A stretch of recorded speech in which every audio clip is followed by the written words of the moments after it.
Oramos primeramente y ponemos todo en las manos de Dios. Padre Celestial, la honra y la gloria es para usted. Como estábamos hablando estos minutos, Señor, entendemos que podemos entrar confiadamente a su trono en cualquier momento. No hay una época del año para hacerlo, Señor. No hay algo ni un ritual que hacer. Estamos en su presencia si somos sus hijos. Gracias por ser un Padre amoroso que escucha nuestras oraciones, que inclina su oído, Señor, y responde. Señor, ayúdanos a interpretar el libro de los Hechos de la forma adecuada, sabiendo que usted ha hecho grandes cosas con los misioneros del primer siglo, y los frutos se ven hasta el día de hoy, al punto que estamos aquí reunidos dándote a ti la honra y la gloria. Señor, muchas gracias por el esfuerzo de hermanos en el pasado, que hacen posible que la iglesia esté como esté en nuestra época presente. Y le pido, Señor, que usted nos ayude a seguir propagando el evangelio con esa intensidad. Nos ponemos en sus manos, dándole toda la honra y toda la gloria. En el nombre de Cristo Jesús. Amén. Muy bien, mis hermanos.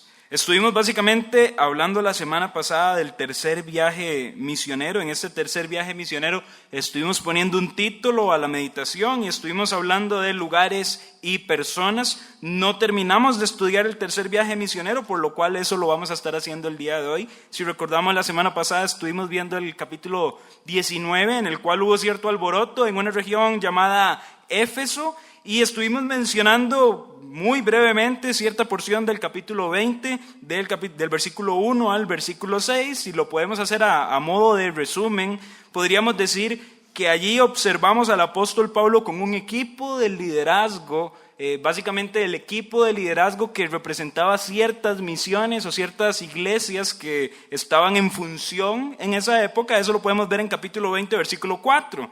Cuando, por ejemplo, dice, y le acompañaron hasta Asia, Sópater de Berea, Aristarco y Segundo de Tesalónica, Gallo de Derbe y Timoteo, y de Asia Tíquico y Trófimo. Aquí vemos un apóstol Pablo que no solamente ha consolidado una labor misionera o un campo misionero, sino que ya está más bien en el punto de consolidar líderes que cuiden, que pastoreen de forma eficaz absolutamente todo el campo misionero. En este contexto es donde cartas como Primera y Segunda de Timoteo tienen mucho sentido. Vemos en Primera y Segunda de Timoteo instrucciones del apóstol Pablo para un Timoteo, por ejemplo, que se haga cargo de la obra en Éfeso. Vemos a Pablo escribiéndole a Tito para que se haga cargo de la obra en Creta.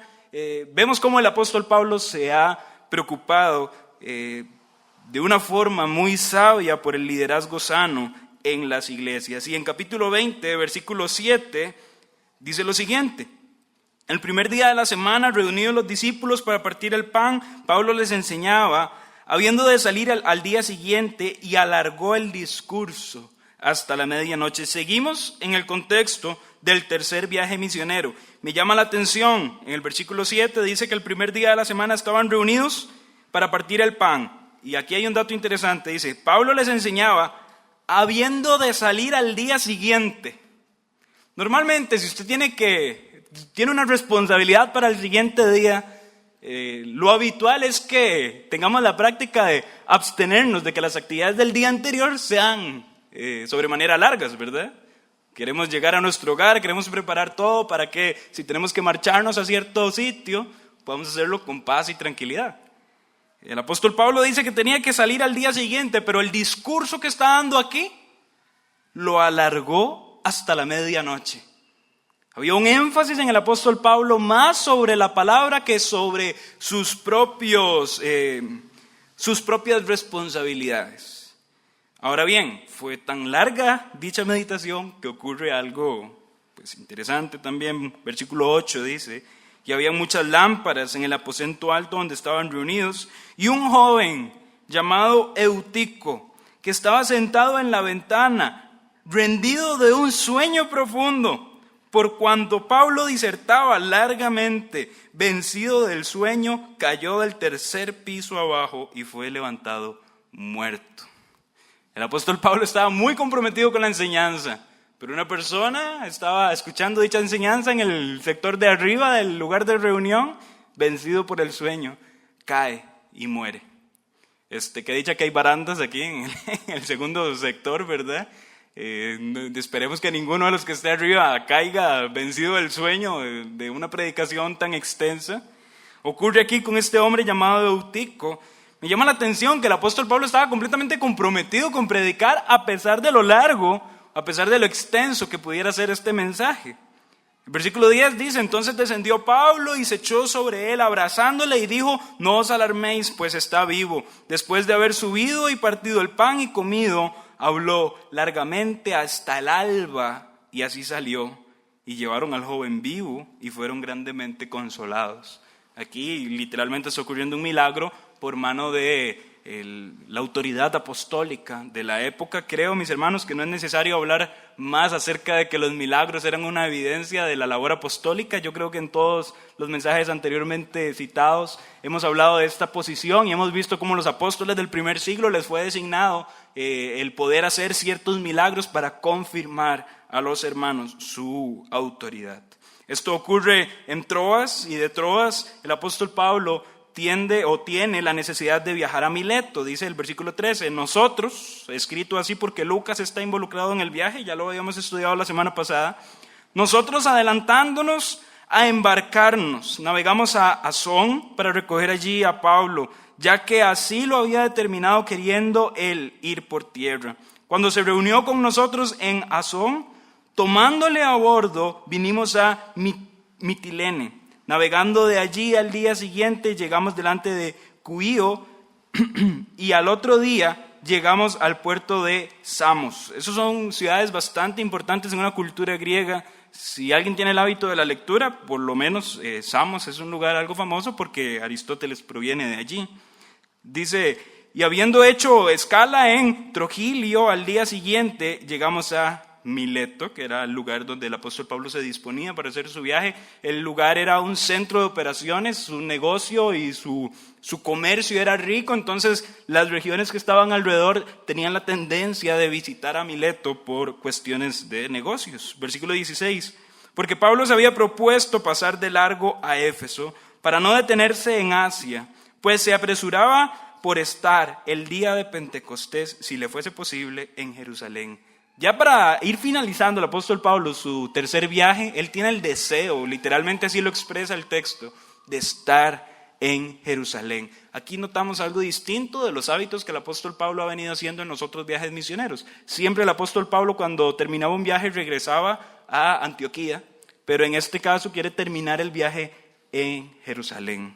Eso cambia un poco la ruta, y cuando estudiamos el mapa de los viajes misioneros es importante porque llega a ciertos lugares donde el apóstol Pablo no había llegado anteriormente. Versículo 17: enviando pues desde Mileto a Éfeso, hizo llamar a los ancianos de la iglesia. Cuando vinieron a él, les dijo: vosotros sabéis cómo me he comportado entre vosotros todo el tiempo desde el primer día que entré en Asia, sirviendo al Señor con toda humildad y con muchas lágrimas y pruebas que me han venido por las acechanzas de los judíos, y como nada que fuese útil, he rehuido de anunciaros y enseñaros públicamente y por las casas, testificando a judíos y a gentiles acerca del arrepentimiento para con Dios y de la fe en nuestro Señor Jesucristo. Voy a hacer un alto aquí. Si usted tal vez lo está notando, los versículos que anteriormente hemos leído no tienen mucho contexto aplicativo que nosotros podamos absorber, pero a partir de que empezamos a leer el versículo 17 del capítulo 20, empezamos a ver cómo el apóstol Pablo está tratando de incentivar y de animar a los ancianos de las iglesias para que hagan una obra eficaz. Y en este ánimo, lo primero que hace el apóstol Pablo es expresar su testimonio. Y en este testimonio es un testimonio poco usual. Dice: cuando vinieron a él, les dijo: vosotros sabéis cómo me he comportado entre vosotros todo el tiempo. Hasta ahí vamos bien con el testimonio. Está hablando de un comportamiento personal. Pablo, más adelante en epístolas pastorales, llega a la conclusión de que el siervo de Dios tiene que ser irreprensible. No tiene que tener ninguna forma o ningún dedo que le reprenda o le señale. Sabemos que en cierta medida es imposible porque todos los hombres somos pecadores, pero el carácter irreprensible del siervo es necesario para que la obra se cumpla de manera eficaz. Sin embargo, Pablo en su testimonio no solamente se queda en un relato de su comportamiento. moral. Va más allá que un comportamiento moral y dice, versículo 19, sirviendo al Señor con toda humildad y con muchas lágrimas, y noten, y pruebas que me han venido por las acechanzas de los judíos. Y como nada que fuese útil, he rehuido a anunciaros y a enseñaros públicamente y por las casas. Parte del testimonio personal, y eso es un punto en el cual me voy a centrar, por lo menos en estos textos, parte del testimonio personal del apóstol Pablo giraba alrededor de sus padecimientos. Saben, mis hermanos, y voy a hacer esto a modo de paréntesis o a modo de aplicación para nosotros en este momento, en algunas ocasiones estamos motivados de contar nuestro testimonio, o quizá la iglesia abra una oportunidad para que nuestro testimonio sea expresado públicamente. Pero yo no sé si usted ha percibido lo siguiente. Por lo general, un testimonio, y voy a hacerle el signo entre comillas, conmovedor, es aquel en el que se relata que todos los problemas fueron solucionados. Aquí Pablo está haciendo todo lo contrario. Pablo no está relatando cómo todos sus problemas fueron solucionados. Pablo está contando cómo tiene problemas, pero el Señor ha estado a su lado. Mis hermanos, no interpretemos que nuestra vida espiritual y el éxito de nuestra vida espiritual radica en la ausencia de pruebas y problemas. Eso es una mala interpretación del cristianismo. Si usted quiere interpretar correctamente el cristianismo, usted verá en esas pruebas y en esos problemas la mano de Dios obrando para su madurez y para mi madurez. Ese es el Dios en el que usted y yo creemos. No es un Dios que con una varita mágica soluciona nuestras cargas y nuestras luchas. Es un Dios del cual nosotros podríamos dar testimonio que en medio de los padecimientos Él está obrando de forma soberana y justa. Si usted quiere contar su testimonio, entonces, ¿ha pensado alguna vez contar algo en lo que usted esté padeciendo y en lo que esté sufriendo? Bueno, el apóstol Pablo lo hace con mucha autoridad. Dice el versículo 21 que a pesar de esas acechanzas, dice, él estaba testificando a judíos y gentiles acerca del arrepentimiento para con Dios y de la fe en nuestro Señor Jesucristo. A pesar de las luchas, a pesar de las cargas, a pesar de las pruebas, Pablo fue fiel al ministerio que se le encomendó. Y hoy estábamos hablando por parte de quién se le encomendó, con el grupo de los jóvenes. A Pablo no lo delegó un hombre. El mismo Señor Jesucristo lo encomendó al ministerio y le dio la orden de ser un apóstol. Y Pablo abraza su responsabilidad a pesar de sus pruebas. Mis hermanos, cuando yo estaba meditando en estos versículos, se me vino a la mente muchas personas que en algún momento interpretan que la existencia de pruebas es una justificación para abandonar mis responsabilidades para con Dios. Y no es así. No es así. Si yo tengo responsabilidades para con Dios y hago el hincapié, todos los que estamos aquí tenemos responsabilidades para con Dios. Somos, si usted ya es un hijo de Dios, somos miembros de un cuerpo, somos sus hijos, somos familia espiritual. Dice la palabra de Dios, servíos por amor los unos a los otros. Habla de la unidad del cuerpo en la cual Cristo es la cabeza. Habla como cada miembro del cuerpo tiene una función necesaria y más en un ámbito congregacional. Mis hermanos, en el momento en que vengan las pruebas, no renuncie a sus responsabilidades. Abrácelas con fervor. Es un llamado de Dios para con nosotros y tenemos que ser fieles a ese llamamiento. ¿A qué llamamiento está haciendo o a cuál ministerio está siendo fiel el apóstol Pablo? A la predicación. Y esta predicación gira alrededor de dos temas. Los mismos dos temas que fueron la base de los sermones de Juan el Bautista. Los mismos dos temas que fueron la base de los sermones de Jesucristo en la tierra. Los mismos dos temas que fueron la base de los sermones de la iglesia primitiva en sus inicios por medio del apóstol Pedro, y los demás apóstoles. Los mismos dos temas en los que radica y se deposita las verdades del evangelio, el arrepentimiento y la fe.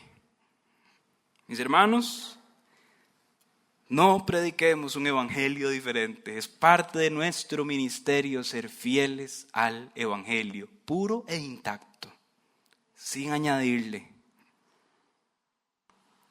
Aquí vienen algunos versículos algo famosos, citados por el apóstol Pablo. Vamos a leer el versículo 22. Dice: ahora, he aquí, ligado yo en espíritu, voy a Jerusalén sin saber lo que allá me ha de acontecer. Pero vean lo que el Espíritu le dice, versículo 23. Salvo que el Espíritu Santo por todas las ciudades me da testimonio diciendo, ¿qué? Que me esperan prisiones y tribulaciones. Sigue girando alrededor de las luchas y las cargas, sigue girando alrededor de los problemas, pero el apóstol Pablo está comprometido con el cumplimiento de su ministerio. Al punto que dice en el versículo 24, pero de ninguna cosa hago caso. ¿A qué se refiere con ninguna cosa? Bueno, esa forma en la que el Espíritu le está convenciendo de que le esperan tribulaciones. Me esperan cárceles, me esperan prisiones, me esperan tribulaciones. No hago caso de esas certezas, ni estimo preciosa mi vida para mí mismo con tal que acabe mi carrera con gozo. Y de nuevo lo que estamos hablando. Y el ministerio que recibí del Señor Jesús para dar testimonio del evangelio de la gracia de Dios. Y yo cuando leo esas palabras digo, wow, es sorprendente escuchar al apóstol Pablo hablar de esa manera. Tiene la certeza de que van a haber tribulaciones en su vida, pero a pesar de esa certeza, también tiene la certeza de que desea acabar la carrera con gozo y que desea culminar el ministerio que recibió por el mismo Señor Jesucristo. Mis hermanos, ¿tiene usted como certeza de que va a acabar en los caminos del Señor hasta el último día de su vida? ¿Podemos nosotros decir que el Señor nos da testimonio de que van a venir sufrimientos y pruebas, pero que estamos seguros de que vamos a acabar hasta el último día de nuestras vidas en el camino del Señor, haciendo lo que a Él le honra? El apóstol Pablo está haciendo palabras sumamente profundas, está diciendo palabras sumamente profundas.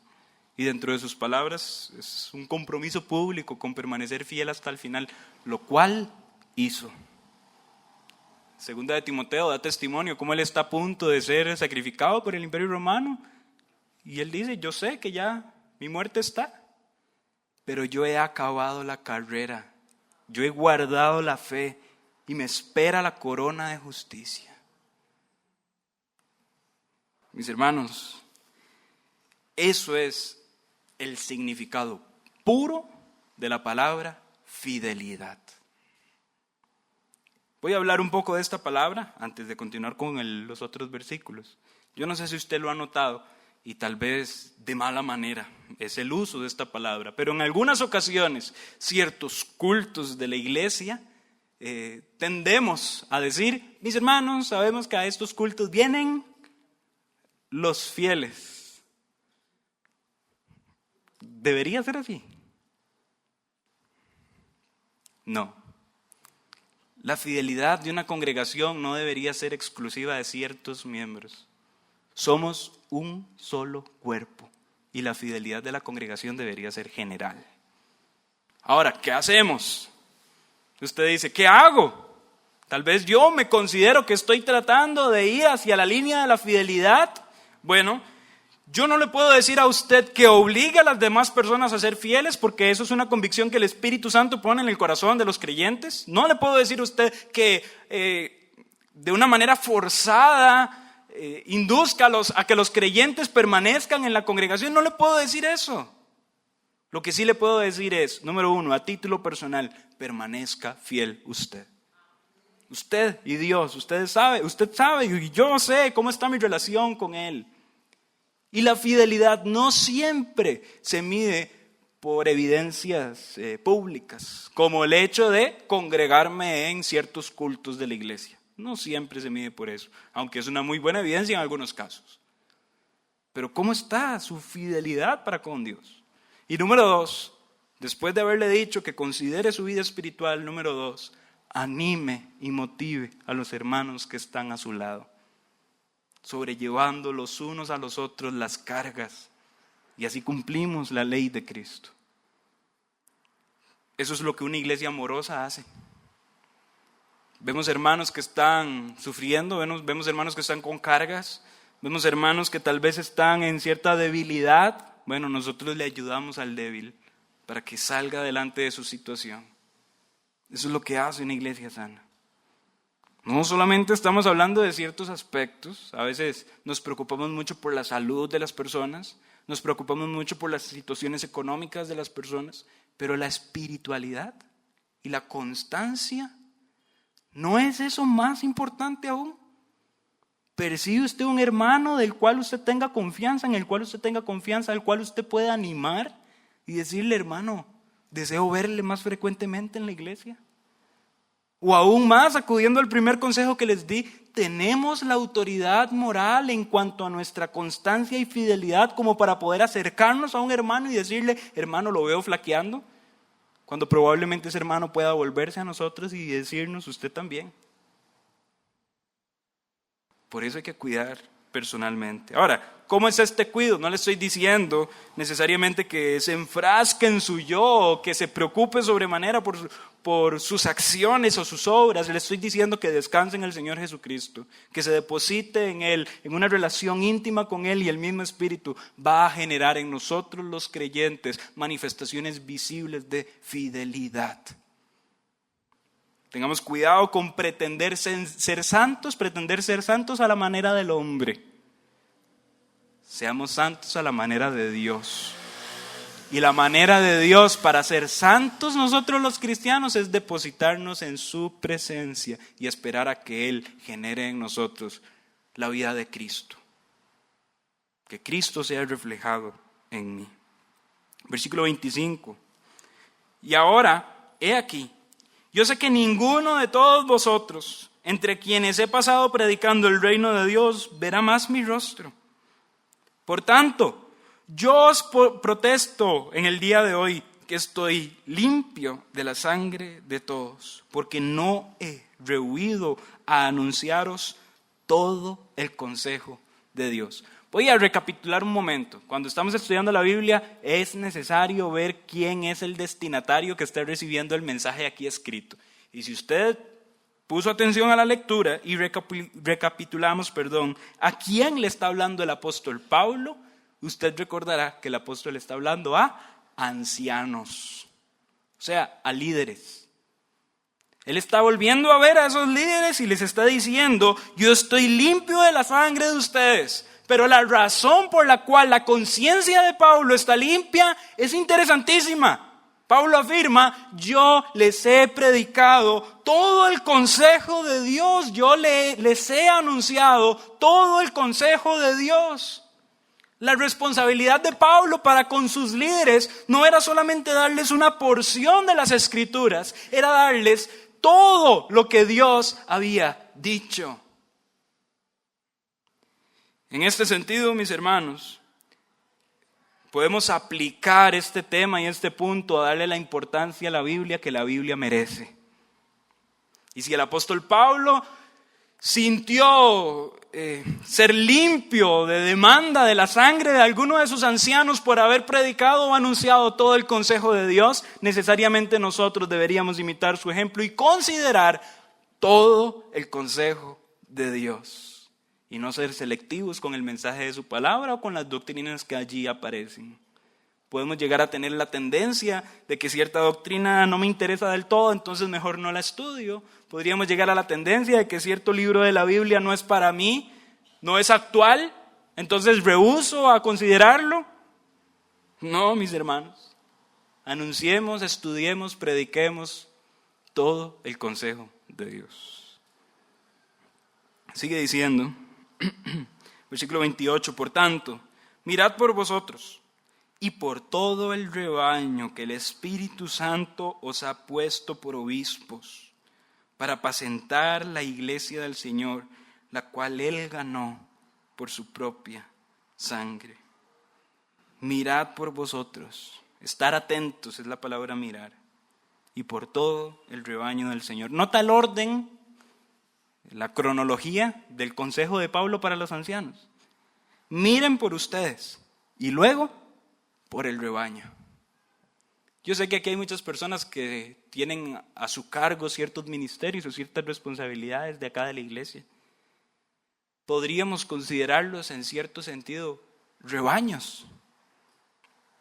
Así lo es. Si usted tiene una clase de escuela dominical, las personas que le están escuchando, podríamos considerarla su pequeño rebaño. Y así un sinnúmero de ministerios en los que nosotros podríamos estar siendo parte. Y si no, creo que muchos de aquí, o si no la mayoría, tenemos una familia. Mis hermanos, antes de cuidar por el estado de las ovejas, miremos por nuestro estado personal. Ese es el sentido del orden del versículo 28. Mirad por vosotros, y luego por todo el rebaño que el Espíritu Santo os ha puesto por obispos. El llamado de Pablo para sus ancianos siempre ha sido el mismo en el libro de los Hechos y en las epístolas pastorales. Cuiden su vida personal. Atesórenla. Vigilen. Estén atentos a lo que ustedes están realizando o no realizando. Estén atentos a su comportamiento. Estén atentos a su testimonio. En posiciones de liderazgo, algunos podríamos llegar a la tendencia de vigilar solo el estado de las ovejas y no considerar el estado nuestro personal. Y eso, a la luz de la palabra de Dios, es un error. Por otro lado, el versículo 28 nos ayuda a concluir lo siguiente. Número 1, la persona que está en alguna posición de liderazgo en alguna iglesia fue puesta allí por el Espíritu Santo, es decir, por Dios, y no fue puesta allí por virtud humana. El hecho que yo esté sirviendo donde estoy sirviendo, el hecho que usted esté en el ministerio en el cual usted se desenvuelve, mis hermanos, no lleguemos a la conclusión de que estamos allí porque lo merecemos. Estamos allí por la pura gracia del Señor Jesucristo. Que siendo nosotros viles pecadores, Él ha escogido lo necio y lo inmundo de este mundo para avergonzar a los sabios. Y gloria a Dios, porque siendo aún pecadores, Cristo murió por nosotros y nos hace partícipes de su ministerio. Si usted lo percibe de esta manera, es un gran privilegio y no una carga ser un siervo del Señor en cualquier ministerio en el cual usted se desenvuelva. Pero si lo consideramos de otras formas, lo cansado que podría ser, las cargas, mi horario en comparación con mis responsabilidades, si consideramos todas esas otras maneras de ver el asunto, podríamos llegar al error de desenfocarnos y atribuirnos más gloria a la que merecemos. Dice el versículo 28 mismo, llega a la conclusión del orden del liderazgo, llega a la conclusión de que el Espíritu Santo es quien los ha puesto por obispos y llega a la conclusión de la función por la cual ellos están ahí. Dice, para apacentar la iglesia del Señor, la cual Él ganó por su propia sangre. Mis hermanos, les pregunto, ¿qué significa la palabra apacentar? ¿Cómo? Calmar, no necesariamente del todo. Cuidar, sí y no. Hay un significado todavía más certero. Darle pasto, alimentar. Darles pasto, es apacentar. Mis hermanos, cuidado con pensar que nuestra función de liderazgo es todo menos enseñanza. Aquí la función de estas personas, y usted lo puede ver corroborado en todo el Nuevo Testamento, gira alrededor de la palabra de Dios enseñada. Es el pasto que nosotros ofrecemos a las ovejas. Y en ese sentido, me gozo ver personas aquí que participan en un sinnúmero de ministerios, pero les animo a que sus ministerios, o los ministerios del Señor, mejor dicho, giren alrededor de la exposición de la palabra. Ahí es donde está la clave de un ministerio que honre y glorifique al Señor Jesucristo. Con todo el cuidado y con todo el amor posible lo digo, y no creo que sea quizá un error percibible, no lo estoy diciendo por señalar ningún ministerio ni nada por el estilo, pero podríamos planear las actividades más bonitas, poner los manteles más finos, poner los centros de mesas más preciosos, poner los mejores horarios y tener las mejores asistencias. Pero si la predicación de la palabra de Dios está ausente, no estamos cumpliendo con nuestra responsabilidad. Esto merece que la iglesia en general gire alrededor de un compromiso por enseñar la palabra de Dios y de esa forma apacentar las ovejas, llevarlos a pasto. Ya estamos con la función y por otro lado, para terminar con el versículo 28, estamos con la identidad de las ovejas que se pastorean, que se apacientan, y la identidad de ellas es ovejas ganadas por la propia sangre del Señor Jesucristo. No estamos administrando seres cualquiera, no. Son personas que le pertenecen al Señor. Con un alto. No estoy diciendo que otros no tengan valor, pero el hecho de ser salvos por la sangre del Señor Jesucristo demanda una responsabilidad alta en aquella persona que está apacentando esa grey. ¿Nota la importancia? Entonces, si notamos esa importancia, preguntémonos: ¿queremos ser líderes? ¿De verdad? Mis hermanos, aquí le estamos brindando la responsabilidad que conlleva. No es cualquier cosa. Pero ponga sus dones al servicio del Señor de la forma más eficaz. Y así toda la iglesia va a ser edificada en conjunto. Y hagámoslo para la honra y la gloria del Señor. Versículo 29, porque yo sé que después de mi partida entrarán en medio de vosotros lobos rapaces que no perdonarán al rebaño. Ahí está la importancia de predicar la palabra, porque van a haber lobos rapaces. Y de vosotros mismos se levantarán hombres que hablen cosas perversas para arrastrar tras sí a los discípulos. Por tanto, velad. Nota el mensaje alegórico de Pablo comparando esta situación con la situación de un pastor de ovejas.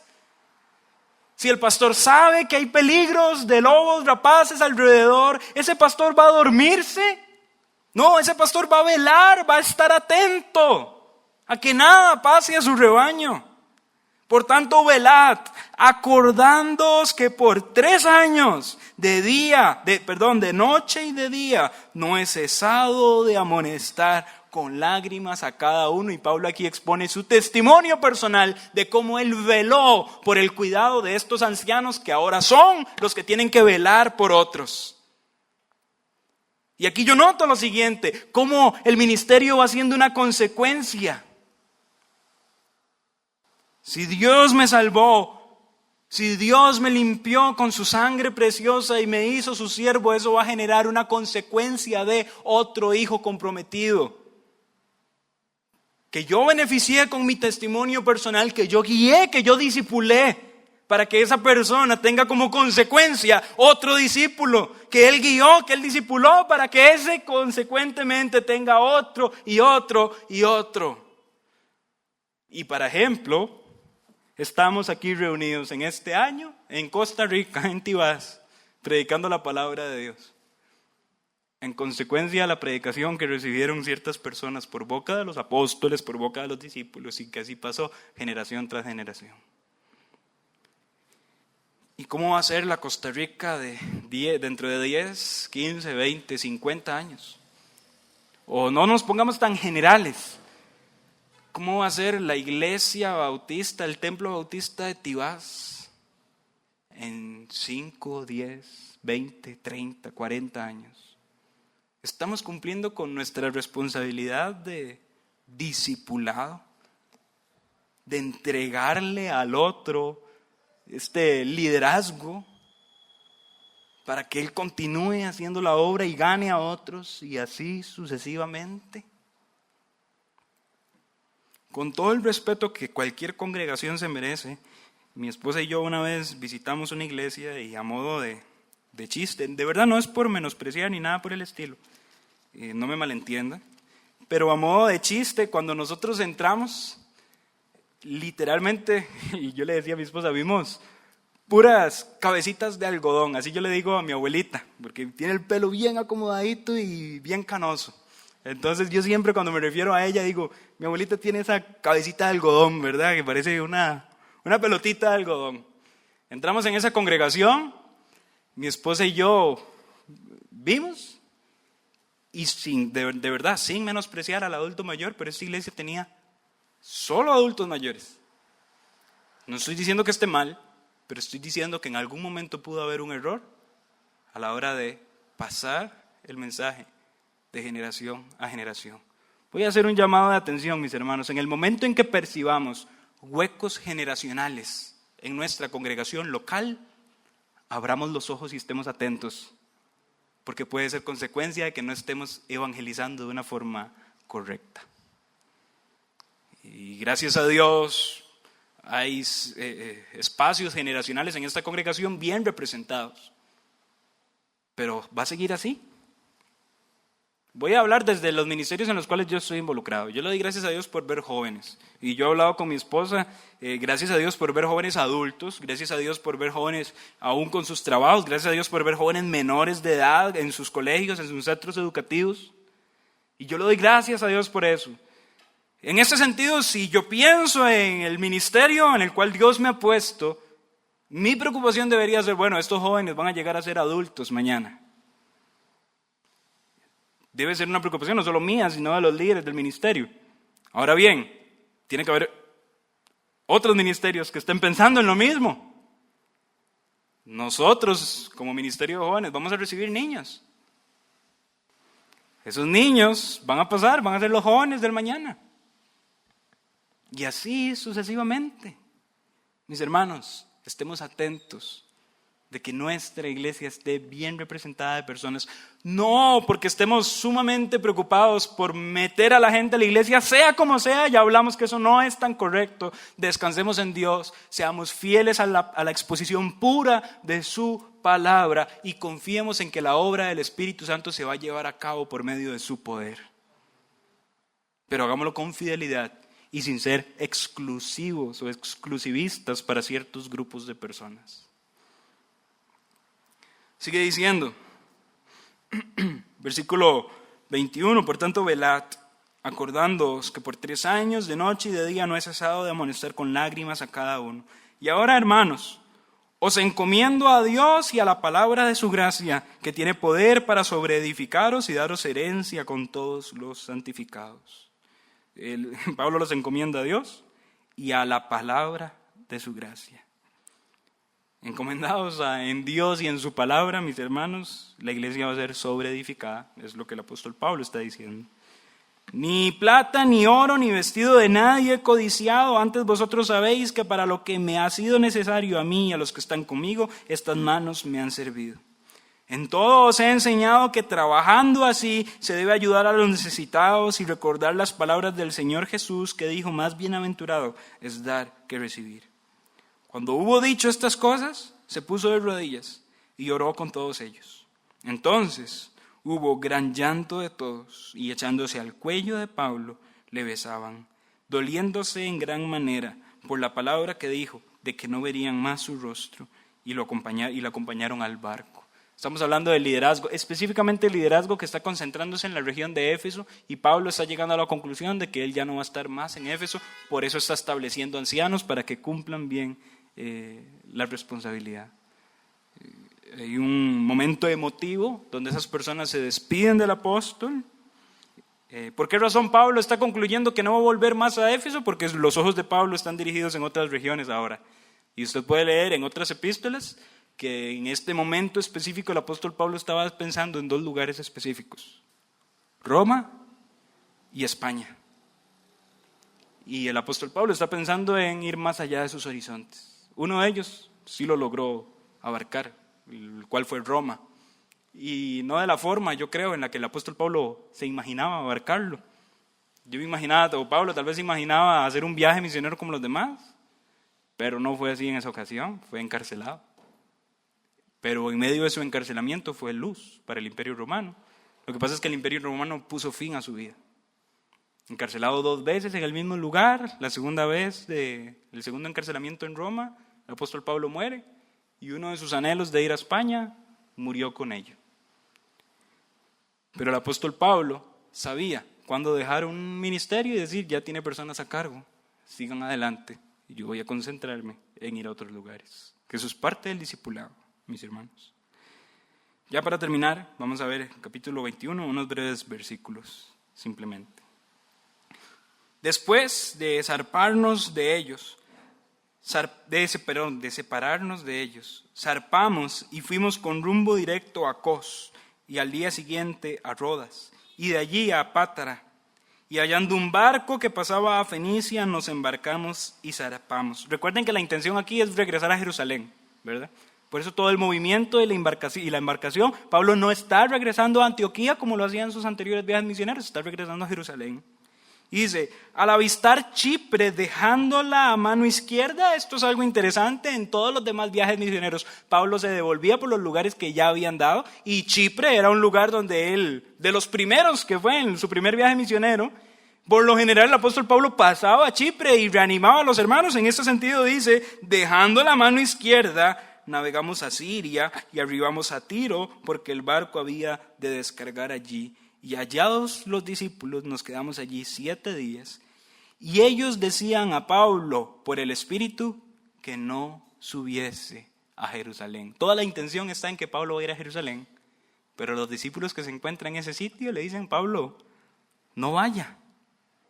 Y en los breves versículos más adelante dice, cumplidos aquellos días, versículo 5, salimos, acompañándonos todos, con sus mujeres e hijos, hasta fuera de la ciudad, y puestos de rodillas en la playa, oramos, y abrazándonos los unos a los otros, subimos al barco, y ellos volvieron a sus casas. Y nosotros completamos la navegación, saliendo de Tiro y arribando a Tolemaida, y habiendo saludado a los hermanos, nos quedamos con ellos un día. Al otro día, saliendo Pablo y los que con él estábamos, fuimos a Cesarea. Entramos a la casa de Felipe el evangelista, que era uno de los 7, y posamos con él. Aquí hay algo interesante, ¿se recuerdan el Felipe que anuncia la palabra de Dios al eunuco etíope? Vean el calificativo que se le ofrece a Felipe. ¿Cuál es?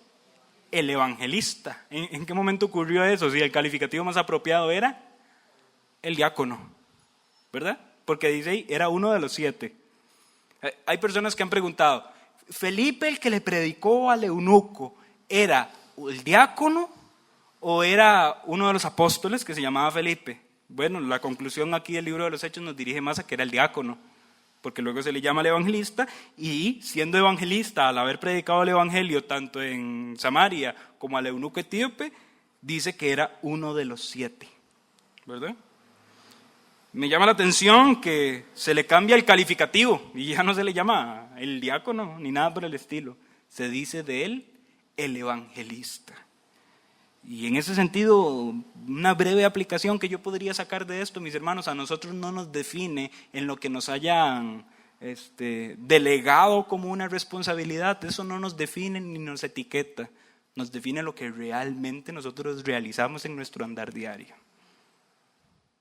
Una vez escuché, voy a hacer aquí la aclaración, esto es pura percepción personal de la persona de la cual escuché esta enseñanza, pero a mí me pareció razonable. Una vez escuché a una persona hablando de las coronas que el creyente llegará a recibir en la presencia del Señor, y ustedes perciben que hay una corona que dice para pastores, ¿verdad? La percepción, la aplicación que la persona que estaba enseñando estaba diciendo decía lo siguiente: no todos los pastores van a recibir esta corona, ni tampoco todos los que no son pastores están excluyéndose de esta corona, sino aquellos que practicaron la labor del pastoreo. Es una recompensa, una aplicación de la persona, pero yo pensando en ella, no estoy diciendo que sea verdad absoluta o algo por el estilo, pero me parece muy razonable. Ciertas personas realmente cumplen una función pastoral con otros.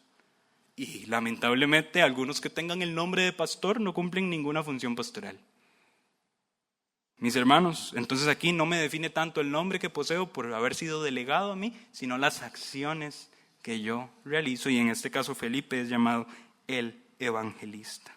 Versículo 9, este tenía 4 hijas, doncellas que profetizaban, y permaneciendo nosotros allí algunos días, descendió de Judea un profeta llamado Agabo. Agabo es el de las malas noticias, ya anteriormente había dado malas noticias y aquí viene otra vez Agabo a dar otras malas noticias.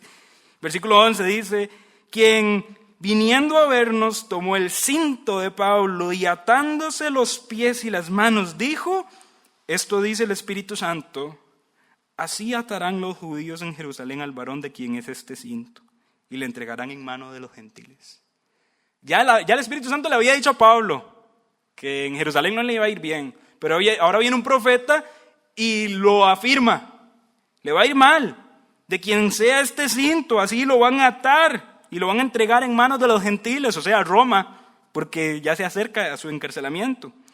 Al oír esto, dice, le rogamos, involucrado Lucas, le rogamos nosotros y los de aquel lugar que no subiese a Jerusalén. Pablo, vea, usted siente que el Espíritu Santo le está diciendo que no tiene que ir. Viene Agabo y le dice que le va a ir mal. Pablo, no vaya a Jerusalén. Pero el carácter de Pablo me asombra y el versículo 13 dice, entonces Pablo respondió, ¿qué hacéis llorando y quebrantándome el corazón? Porque yo estoy dispuesto no solo a ser atado, más aún a morir en Jerusalén por el nombre del Señor Jesús. Nota que Pablo no está persiguiendo sus anhelos personales. Pablo no está persiguiendo su prosperidad personal, individual. Pablo está persiguiendo el cumplimiento del ministerio del Señor Jesucristo. Pablo está persiguiendo darle la honra y la gloria al Señor a pesar de las consecuencias. Contrario a lo que muchos creyentes hoy día hacemos. Y el versículo 14 es un versículo definitivo. Y como no le pudimos persuadir, desistimos, diciendo, hágase la voluntad del Señor, la cual en efecto se hizo. Y el apóstol Pablo fue a Jerusalén, fue entregado a mano de los romanos, fue encarcelado y no adelanto más porque es la materia que nos queda por estudiar. Después de esos días, hechos ya los preparativos, subimos a Jerusalén. Y vinieron también con nosotros de Cesarea algunos de los discípulos, trayendo consigo a uno llamado Nasón de Chipre, discípulo antiguo, con quien nos hospedaríamos. Y a partir del siguiente versículo ya Pablo estaría en Jerusalén y estaríamos ya introduciéndonos para la siguiente parte de las responsabilidades de Pablo y ya cerca a su viaje a Roma. Conclusiones que podemos sacar de este texto que hemos estudiado, mis hermanos, bueno, como el título de la semana pasada y la parte 2, que fue la de esta semana, la preocupación de Pablo por lugares y por personas. Y su compromiso para que el evangelio fuese predicado con fidelidad. Pero si yo noto algo en estos versículos, exclusivamente del tercer viaje misionero, no que en los otros viajes no haya sucedido, sino aquí se ve con mayor riqueza, el fervor de Pablo de cumplir su ministerio a pesar del sufrimiento. Con el cariño y el respeto que usted se merece, mi hermano. Si usted viene a esta iglesia o a una iglesia donde se predique la palabra de Dios tal y como debe ser predicada, para que le prometan que sus problemas se van a acabar, lamento decirle que usted está en el lugar equivocado. Hay otros lugares donde le pueden predicar esa palabra. Que se cumpla, no creo, pero se la predican. Aquí no. Si predicamos el consejo de Dios tal y como es, llegamos a la conclusión de que el cristiano va a sufrir. No solamente nos identificamos en Cristo en su resurrección, sino también en su sepultura y su crucifixión. Eso lo dijimos cuando nos bautizamos. Señor, yo me identifico con su muerte, con su sepultura. Con su resurrección, es la parte bonita. Pero Señor, yo me estoy identificando con sus padecimientos. Mi hermano, si usted está aquí para que le digan que no va a tener problemas, está en el lugar equivocado. Pero el asunto es, a pesar de los problemas y las pruebas que podamos llegar a tener, ¿está dispuesto a permanecer fiel? El apóstol Pablo lo hizo. Y el apóstol Pablo es apóstol, es un gran siervo del Señor. Y todas las conclusiones que podamos decir de él, pero es un hombre, fue un hombre pecador como usted y como yo. ¿Y en qué aspecto podemos asemejarnos al apóstol Pablo sin sonar ególatras o algo por el estilo? En que el mismo Dios de Pablo es el Dios nuestro. Y el mismo Espíritu de Pablo es el que lo fortaleció para atravesar sus tribulaciones y sus pruebas. Es el mismo Espíritu Santo que habita en nosotros y nos fortalece para cumplir nuestro ministerio de manera eficaz, a pesar de sufrir. Siempre que hablo del tema menciono que, de nuevo, siempre lo menciono y nunca lo he corroborado. Hay una Biblia ahí que se llama Biblia versión promesas y trae las promesas subrayadas. Siempre lo menciono y de verdad si alguno la tiene me ayuda a corroborarlo. Estará subrayado cuando dice, en el mundo tendréis aflicción. Mis hermanos, eso es una promesa. Lo es. Qué bonitas las promesas de que vamos a recibir aquello y lo otro. Pero eso es una promesa. Pero confiad, dice el Señor, yo he vencido al mundo. Y ese Jesucristo vencedor es el Jesucristo que nos salvó, es el Jesucristo que habita en nosotros y nos capacita para que nuestro cristianismo sea eficaz en el andar diario del día de hoy. Suframos, pero suframos bien, cumpliendo nuestro ministerio sin renunciar por causa del sufrimiento a las responsabilidades que el Señor Jesucristo ha delegado. Esa es la conclusión a la cual yo podría llegar el día de hoy. Y me gozo en haber visto estos textos. Y me gozo en que como cristiano se me fue advertido que mi vida no va a ser una vida de color de rosas. Y le pido al Señor que me ayude a permanecer fiel, a pesar de los sufrimientos que vayan a venir. ¿Terminar de esta forma deja como con un sinsabor? Probablemente, pero recordemos que los fracasos de acá en la tierra son fracasos temporales porque viviremos en una vida eterna juntamente con el Señor Jesucristo, el cual nos salvó por su gracia, y estaremos allí adorándole por la eternidad. Esto de aquí es pasajero. Somos peregrinos, extranjeros en esta tierra. No tenemos nombre en ella. Tenemos una ciudad que nos espera, en la cual vamos a darle a Él la honra y la gloria por toda la eternidad, cumpliendo así el propósito de nuestra existencia. Me gozo, mi hermano, en ver estas conclusiones y le pido al Señor que me dé fortaleza para acabar con gozo esta carrera. Y le pido al Señor que los que estamos aquí acabemos con gozo esta carrera.